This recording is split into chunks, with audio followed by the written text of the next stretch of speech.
এবার বানান নিয়ে বিপাকে তানজিয়া মিথিলা।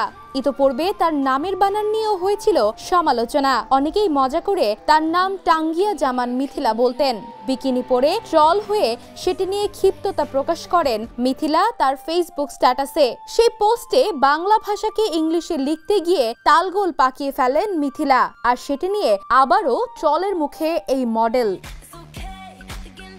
মিথিলা পোস্টে লিখেন, বাংলাদেশকে নিয়ে আরো ট্রল করেন, এখানে ট্রল বানান ভুল করেন তিনি। এরপর লিখেন, কিভাবে বড় হব আমরা, একটু ভালো কিছু হইলেই কিছু মানুষ সেটাকে খারাপ বানায় ফেলে, এটা হচ্ছে তার বর্ণনা। আমরা কবে আমাদের দেশকে সবাই মিলে ভালোবাসবো। সেই পোস্টের কমেন্টে এক নেটিজেন লিখেছেন, এখন আমি বুঝতে পারছি কেন তার নাম তানজিয়ার জায়গায় টাঙ্গিয়া হয়েছে। আরেক নেটিজেন লিখেছেন, final match your typing what happening. অনেকেই বলছেন, বাংলাদেশ হয়ে প্রতিনিধিত্ব করা একজন মডেলের বানান ধারণা এত খারাপ কিভাবে হতে পারে। বাংলাদেশ নাম্বার 2 তে আছে এখন।